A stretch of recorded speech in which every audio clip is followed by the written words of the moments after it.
Il est 23 h à Abidjan. Madame, Monsieur, bonsoir. Tout de suite les titres de votre édition.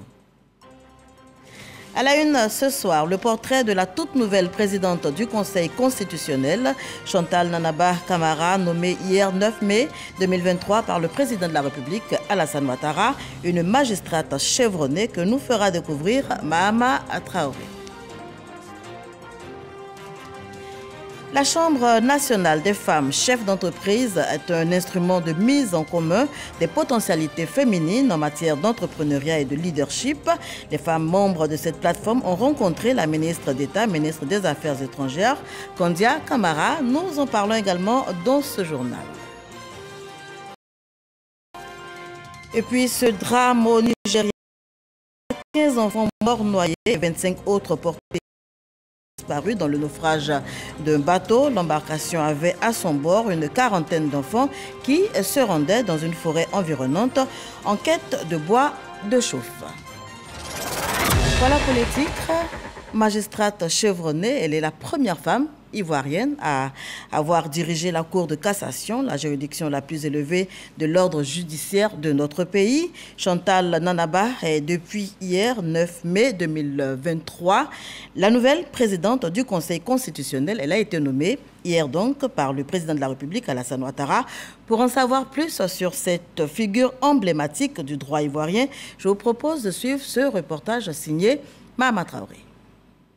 Elle a la réputation d'être une grande figure du droit ivoirien, un serviteur de l'État rigoureux et attaché à l'application pure et simple de la loi. Tout ceci dans la discrétion, car Chantal Nanaba Camara reste jusque-là peu connue du grand public, tant elle a su cultiver la sobriété durant son parcours. D'ailleurs, peu d'images filtrent à son sujet. Magistrate chevronnée, Chantal Nanaba Camara est nommée en juillet 2011 présidente de la Chambre judiciaire de la Cour suprême, suite au départ du magistrat Tiakone. Presque 9 ans plus tard, en avril 2020, elle est désignée comme présidente de la Cour de cassation, une juridiction consacrée par la Constitution du 8 novembre 2016. Mai 2020, elle devient présidente du Conseil supérieur de la magistrature, avant sa nomination ce 9 mai 2023 comme la nouvelle présidente du Conseil constitutionnel, organe indépendant, impartial et régulateur du fonctionnement des pouvoirs publics. Chantal Nanaba Camara succède ainsi à Mamadou Koné en poste depuis février 2015 pour un mandat de 6 ans à compter du 21 juillet prochain. L'histoire retiendra qu'elle est la première femme ivoirienne à diriger la Cour de cassation, la juridiction la plus élevée de l'ordre judiciaire en Côte d'Ivoire, et le Conseil constitutionnel. Chantal Camara est distinguée dans l'Ordre national de la Côte d'Ivoire depuis juin 2013 et est membre fondatrice de la Fondation pour le développement de la justice en Afrique, dont la mission est de promouvoir l'accès à la justice et le respect des droits de l'homme sur le continent. Voilà, Chantal Nanaba Camara, désormais donc à la tête du Conseil constitutionnel. Le président de l'Assemblée nationale est lui en mission aux États-Unis d'Amérique. Adama Bictogo était à la tribune donc de l'institution des États-Unis pour la paix. Il y a animé un panel sur la consolidation de la paix et de la stabilité dans la sous-région. Adama Bictogo qui a également rencontré plusieurs personnalités à Washington. Nos envoyés spéciaux Michel Digré et Adama Sangaré pour en savoir davantage. Institut des États-Unis pour la paix, le président de l'Assemblée nationale de Côte d'Ivoire est l'invité spécial d'un panel sur la contribution des parlementaires à la promotion de la paix et de la stabilité au plan national et dans la sous-région. Le vice-président de l'Institut donne les enjeux des débats. Cette conversation arrive à un moment opportun, alors que la Côte d'Ivoire a été sélectionnée par l'administration Biden comme un pays prioritaire dans la stratégie américaine pour empêcher les conflits afin de consolider la paix dans la sous-région de l'Afrique de l'Ouest. Adama Bictogo pose le diagnostic des sources d'instabilité dans la sous-région. L'Afrique a 77% de sa population qui est jeune. En termes d'analyse économique, si on regarde une population jeune, c'est la population la plus consommatrice. Mais elle est consommatrice quand elle a un pouvoir d'achat. Mais elle devient une menace quand elle est pauvre. Et c'est ce que l'Afrique vit. Donc devant le manque d'emploi pour les jeunes, le terrorisme a su s'engouffrer. Pendant plus d'une heure de débat, Adama Bictogo a répondu à toutes les préoccupations des intervenants. Il a présenté les initiatives engagées par la Côte d'Ivoire pour lutter contre le terrorisme. Après avoir fait le diagnostic de la situation sécuritaire dans le nord de la Côte d'Ivoire, le président a décidé que la formation professionnelle soit une priorité au niveau de l'éducation, que l'employabilité des jeunes soit une priorité, d'autant plus que ce terrorisme a pour terreau fertile le manque d'emploi des jeunes. Je pense que c'est dans le cadre de la diplomatie parlementaire et de rapprochement avec les institutions américaines, ce qui est une très bonne chose parce que, comme il a dit, les États-Unis sont un partenaire important pour l'Afrique et pour la Côte d'Ivoire. Pour renforcer ce partenariat, notamment avec les institutions américaines, la délégation ivoirienne a eu plusieurs séances de travail à Washington, dont celle avec l'honorable Troy Carter, membre du Congrès représentant des États-Unis au 2e district congressionnel de Louisiane. Quand j'ai visité la Côte d'Ivoire, je me suis rendu compte que c'était un peu frère et j'ai été accueilli chaleureusement. C'est un honneur pour moi de partager ce même degré de fraternité avec vous ici à Washington. Prochaine étape de cette mission, la Louisiane, où la délégation ivoirienne rencontrera plusieurs autorités de cet État. De retour de Washington, on se rend directement à Bobo, dans la commune, pour s'intéresser donc à la Chambre nationale des femmes chefs d'entreprise. C'est un instrument de mise en commun des potentialités féminines en matière donc de leadership et d'entrepreneuriat. Les femmes membres de cette plateforme ont rencontré la ministre d'État, ministre des Affaires étrangères, Kandia Camara. Il était question pour elle de s'inspirer du leadership avéré de leur hôte, ce dans l'optique de mener des actions plus fortes. C'est ce que nous dit Franck Kouadio. Les femmes chefs d'entreprise rencontrent la ministre d'État Kandia Camara à son cabinet. Au-delà des civilités, ces femmes sont venues présenter leur projet, une déclinaison en plusieurs axes au profit des femmes entrepreneurs. D'abord, nous avons des projets spécifiques au niveau des femmes entrepreneurs, c'est-à-dire de créer un cadre propice pour ces femmes afin que ces femmes puissent s'épanouir dans ce qu'elles font. Créer des opportunités d'affaires, surtout renforcer les capacités des femmes. Ensuite, nous voulons aider les femmes à formaliser leur entreprise pour leur permettre de bénéficier des opportunités et avoir accès au marché public. Des femmes plus concurrentes pour avoir de plus en plus accès au marché public, Kandia Camara valide et s'engage à leur côté. Moi-même, en tant que femme leader, je me tiens à leur côté pour les encourager à faire en sorte que les femmes de Côte d'Ivoire, qui sont très importantes, très nombreuses, très engagées, très déterminées, très dévouées, que ces femmes-là prennent conscience de leur rôle important en Côte d'Ivoire ici, dans l'économie ivoirienne, et faire en sorte que leur contribution soit encore plus grande. La Chambre nationale des femmes chefs d'entreprise est un creuset d'expression, mais aussi de formation leadership féminin. Yasmine Sadja vient d'être élue à la tête de cette chambre. Une enveloppe d'1 milliard de francs CFA pour la réalisation de projets sociaux à Jacquesville. C'est au sud de la Côte d'Ivoire, précisément dans le district des Lagunes. Il s'agit notamment de construction de centres de santé et d'établissements scolaires. L'entreprise pétrolière Foxtrot respecte ainsi ses engagements vis-à-vis des populations de cette localité. La cérémonie officielle de remise des 10 projets sociaux a eu lieu récemment. C'était en présence de notre reporter Dengue Dengue. Foxtrot International, une entreprise possédant 2 plateformes pétrolières en mer au large de Jacquesville, respecte ses engagements en faveur des populations riveraines. C'est le patron de cette entreprise pétrolière qui a fait cette annonce le 5 mai dernier lors de la cérémonie de remise officielle des projets sociaux 2019-2022 de Foxtrot International en faveur des populations de Jacquesville. Dire qu'on est satisfait, pas du tout, parce que ce que nous recevons pour la population ne représente qu'une infime partie des demandes qui sont exprimées. Jusqu'à présent, si vous pratiquez cette voie de Jacquesville à Toukouzou, mais c'est difficile Pour une courte distance d'environ 50 à 60 km, c'est des heures qu'il faut mettre. Alors nous demandons le bitume de ce TAS qui nous tient vraiment à cœur. Côté Foxtrot International, on se frotte les mains avec le sentiment d'un engagement respecté. Depuis 2019 jusqu'en 2022, plus d'1 milliard de francs CFA ont été investis en œuvres sociales dans le département de Jacquesville. Œuvres sociales, on entend par œuvres sociales des logements de maîtres, des écoles, des châteaux d'eau, des infrastructures. Je dois dire aussi que c'est une obligation que nous avons, une obligation du contrat de partage de production qui oblige les opérateurs à consacrer une certaine somme tous les ans pour les œuvres sociales des populations affectées par leur activité. Donc c'est le cas des populations de Jacquesville. Foxtrot International est l'opérateur pétrolier qui exploite en joint venture avec Petroci les blocs offshore CI-27 et CI-12 en Côte d'Ivoire en vue de la fourniture de gaz naturel au secteur de l'électricité ivoirienne.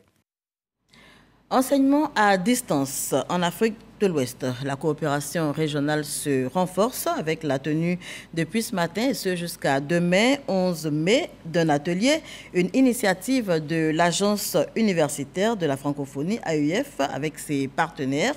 Plusieurs pays de l'Afrique de l'Ouest y participent. On fait le point avec Angela Diallo et Jean-Marc Djadji.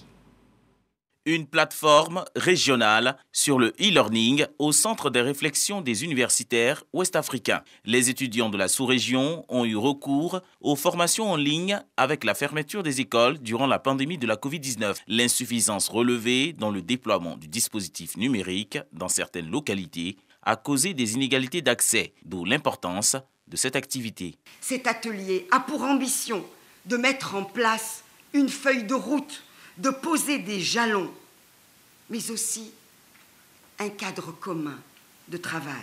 Et les recommandations qui vont en résulter auront un retentissement certain. Parmi les thématiques abordées, la qualité des offres de formation à distance, le financement, les infrastructures numériques et la connectivité. L'État a consenti depuis 2011 un effort financier sans précédent pour la réhabilitation, l'extension et l'équipement des universités existantes. Je reste convaincu que cette table ronde débouchera sur des recommandations, voire des décisions qui aideront à engager les mesures idoines afin de relever ensemble les défis du e-learning. Cette rencontre a enregistré la participation de 4 autres ministres de l'enseignement supérieur, dont le Bénin, le Niger, le Togo et la représentante du ministre du Burkina Faso. Les recommandations issues des différents échanges ont porté sur l'utilisation efficace des TIC pour élargir et partager les opportunités qu'offre l'e-learning.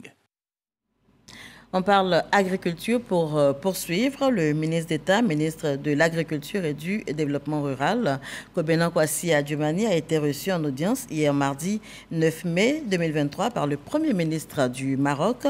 Une audience qui intervient peu après la clôture de la 15e édition du Salon international de l'agriculture de Meknès, le SIAM, à laquelle prenait part la Côte d'Ivoire. On fait le point avec Hugues Hervé Blé, envoyé spécial au Maroc.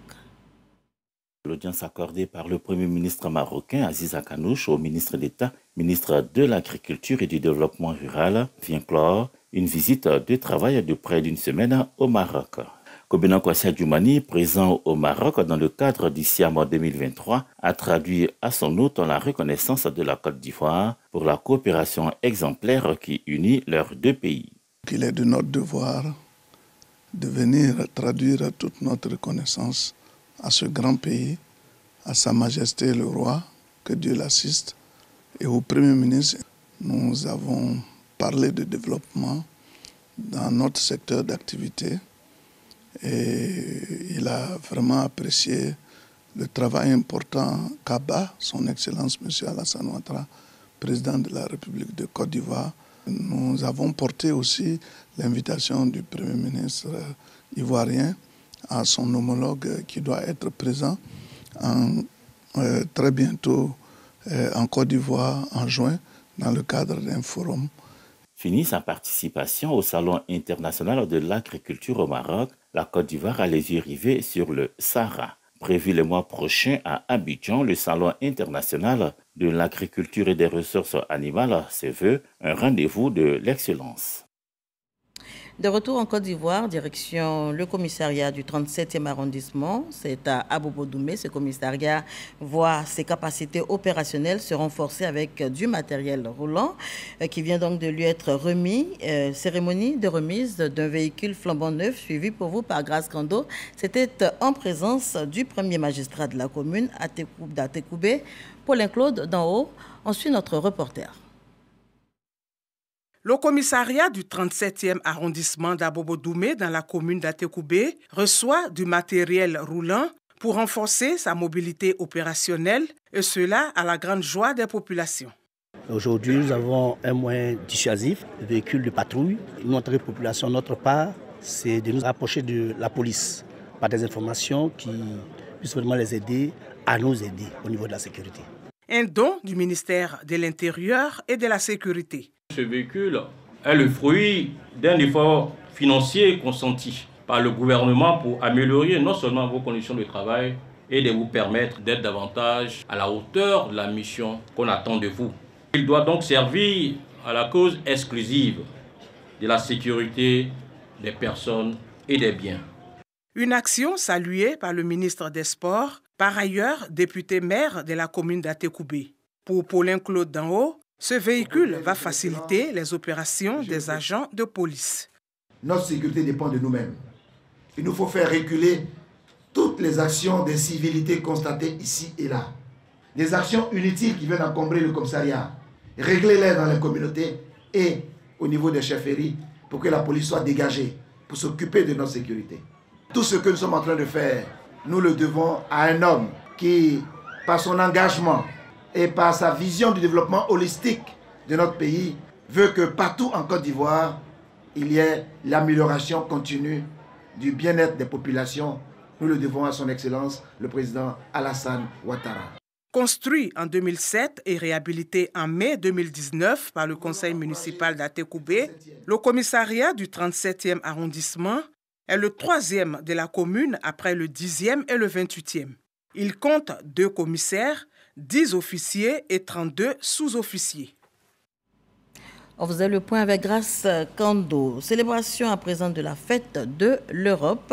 Ce 9 mai, cette fête est célébrée dans les 27 pays de l'Union européenne. Ici, en Côte d'Ivoire, elle a été commémorée à l'initiative de l'ambassade de l'Union européenne en Côte d'Ivoire. C'était dans la commune de Cocody, en présence de plusieurs membres du gouvernement, également de plusieurs partis politiques. On fait le point avec Laure Goretti et Chantal Akando. Le 9 mai, c'est la fête de l'Europe, une date qui commémore la déclaration de Robert Schuman. Cette déclaration est considérée comme l'acte fondateur de la construction européenne, œuvrant pour la paix, la défense des valeurs communes et la prospérité. Cette journée est la célébration de l'unité entre 27 États membres, porteurs chacun de sa propre identité, unis dans la diversité. En Côte d'Ivoire, elle a été marquée par une célébration à l'ambassade de l'Union européenne. Nous fêtons donc depuis 1950, en fait, il y a eu une déclaration, la déclaration de Schuman, qui a été le début de la construction européenne. Donc c'était au début la France et l'Allemagne qui se sont mis ensemble pour faire un marché commun. Il y a eu 4 autres pays qui ont fait la même chose. Et donc peu à peu, c'est la fête en fait de l'unité des 27 pays maintenant de l'Union européenne, de tout ce que nous avons fait ensemble et en fait de l'élimination de la guerre, puisque avant les pays européens étaient en guerre. La fête de l'Europe a vu la présence de plusieurs membres du gouvernement et présidents de partis politiques. Occasion pour l'ambassadrice de l'Union européenne en Côte d'Ivoire de revenir sur l'excellente qualité des relations entre l'organisation et la Côte d'Ivoire qui dure depuis 62 ans. Pour nous, la fête de l'Europe, c'est l'occasion aussi de célébrer les partenariats que nous avons avec nos pays tiers, comme l'Union européenne et la Côte d'Ivoire. Nous sommes ici depuis 1962, donc ça fait déjà depuis très longtemps. Et les relations sont excellentes et ce sont des relations très variées, des relations politiques, des relations commerciales avec des accords de commerce, de pêche et aussi des relations de coopération et développement. Donc nous intervenons dans tous les secteurs. L'Union européenne intervient depuis 1961 dans plusieurs secteurs, notamment dans la santé, l'éducation, l'agriculture et bien d'autres. On parle politique à présent. Depuis le 19 avril 2023, la liste des candidats RHDP aux élections municipales et régionales est connue. Eh bien, à Toumoudi, chef-lieu de la région du Bélier, c'est Théodore Niamien qui a été choisi donc pour briguer le poste de maire dans cette ville. Et depuis, il entreprend plusieurs rencontres. On fait le point avec Didier Inguesson. C'est par un tonnerre d'applaudissements que les militants ont salué le choix de Théodore Niamien comme candidat du RHDP aux prochaines élections municipales à Toumoudi. Les cadres RHDP du département politique de Toumoudi commune présents à cette rencontre ont prôné l'union sacrée autour de cette candidature. Théodore Niamien a quant à lui remercié le président Alassane Ouattara, président du Rassemblement des oufouettistes pour la démocratie et la paix, ainsi que le directoire du RHDP pour la confiance placée en lui. Il a confié sa candidature aux militants tout en appelant à des élections apaisées.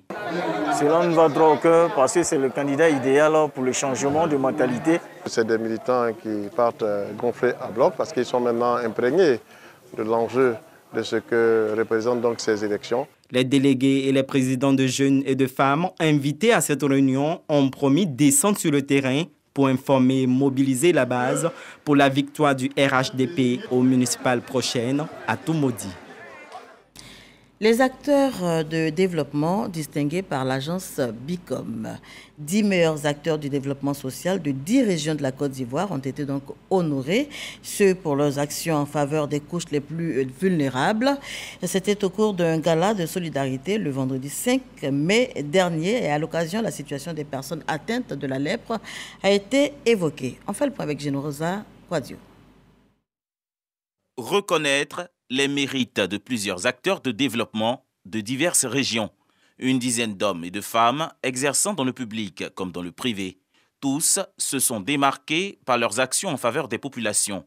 Les mérites de ces acteurs de développement sont reconnus à l'occasion du gala de solidarité organisé par l'agence de communication BICOM. C'est la manifestation de la reconnaissance du travail réalisé avec ces différentes grandes personnalités dont le nom rime avec excellence, rime avec développement.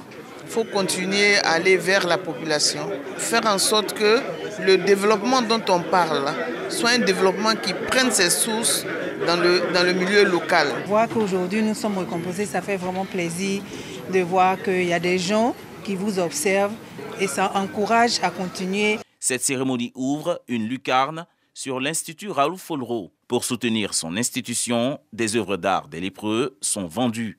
Le représentant du ministre de la Santé et de l'Hygiène publique et de la couverture maladie universelle a félicité les lauréats pour leur contribution à un monde meilleur. Quand nous voyons nos parents, nos frères, nos sœurs connaissent cette maladie, nous voyons tout ce qu'il y a lieu de mettre en place pour pouvoir permettre à ces personnes-là de toujours pouvoir se prendre en charge.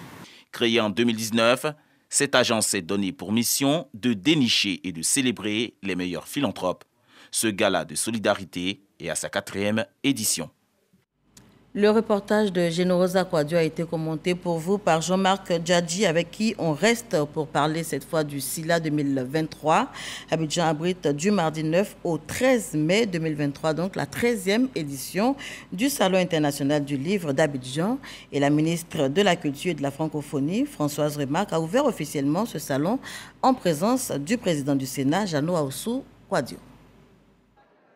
Une centaine de passionnés de lecture dans la salle Christian Latier du Palais de la Culture de Trècheville. Dans différents stands, des œuvres littéraires et des best-sellers de tout genre leur sont proposés. Preuve que le livre est dans tous ses états pour cette 13e édition du Salon international du livre d'Abidjan SILA 2023 qui s'ouvre solennellement en présence de tous les acteurs culturels ivoiriens. Le SILA, vitrine de l'actualité littéraire et de promotion de l'industrie du livre, innove pour cette année 2023. Le Congo-Brazzaville est le pays à l'honneur. En qualité de pays d'honneur, le gouvernement de la République du Congo et de la Côte d'Ivoire consolide une amitié sans cesse renouvelée, laquelle amitié est incarnée par la cordialité. Ce salon est une exhortation à populariser le livre sans préférence du genre, selon la ministre de la Culture, Françoise Remarque. Le livre doit demeurer un compagnon, sûre, sans peur, en dépit des mutations multiples et en particulier du numérique. La culture est inscrite dans le pilier numéro 1 du Plan national de développement PND 2021-2025 de la Côte d'Ivoire. Le SILA est une initiative à promouvoir. Que dans les 5 années qui viennent, l'engouement autour du livre sur cet espace ou en tout autre lieu soit plus fort que celui autour des festivals des arts culinaires, de la musique et du rire. Comme l'écrivain Camara Nangala en 2022, c'est au tour de Tanela Boni d'être mise à l'honneur pour sa riche carrière, pour cette cérémonie d'ouverture du SILA. Ces assises du livre s'achèveront le 13 mai prochain. Et justement, le 13 mai prochain, les artistes maliens Tonton Fall et Bikini préparent un très grand concert pour réaffirmer le rapprochement entre les peuples du Mali et de la Côte d'Ivoire. Ils sont en Côte d'Ivoire depuis seulement quelques heures et de nombreux fans étaient justement mardi à l'aéroport Félix Houphouët-Boigny pour les accueillir. Chers Pacom Didi et Grace Kando y étaient également. Mardi 9 mai 2023, 18h, à l'aéroport Félix Houphouët-Boigny. Le couple de chanteurs maliens, Tonton Pal et Bikini, est à Abidjan pour un concert. Traoré Mariam, marraine du concert, et plusieurs femmes venues en grand nombre les accueillir. Je suis fan de Bikini. J'aime sa manière de chanter, sa manière d'être, j'aime tout chez elle.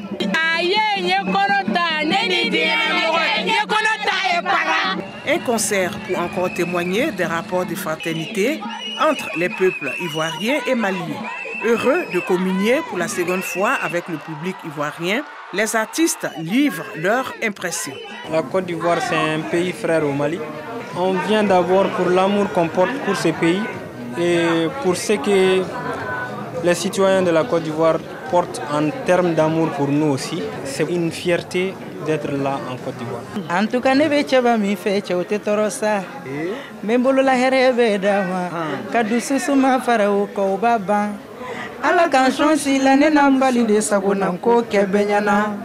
Tonton Fall et Bikini, deux étoiles montantes de la musique au Mali, comptent à leur actif plusieurs festivals et scènes en France, au Burkina Faso et au Niger. Mot de passe, Jarabi, des titres issus du répertoire de ces artistes qui feront à coup sûr frémir les mélomanes ce 13 mai 2023 au Palais de la Culture de Treichville.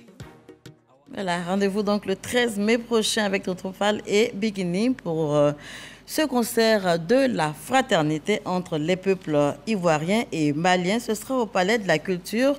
Nous y serons certainement. Pour l'instant, on parle sport pour poursuivre donc ce journal.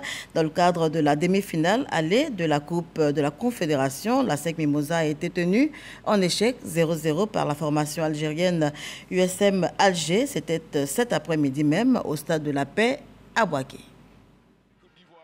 L'équipe de la SEC Mimosa peut nourrir des regrets après plusieurs occasions vendangées. Opposé au club de l'USM Alger dans le cadre du match aller des demi-finales de la Coupe de la Confédération, le représentant ivoirien démarre bien la partie et ouvre le score juste avant la demi-heure de jeu. Mais l'arbitre tchadien invalide pour une position d'hors-jeu après consultation de la VAR. Dans la foulée, Sankara Karamoko est tout proche d'ouvrir la marque, mais sa reprise frôle le cadre. Dominateur, les poulains de Julien Chevalier ne laissent pas retomber la pression en seconde période. Nguesson Pokou à la balle de l'ouverture du score juste après l'heure de jeu, mais le gardien algérien se montre à nouveau décisif.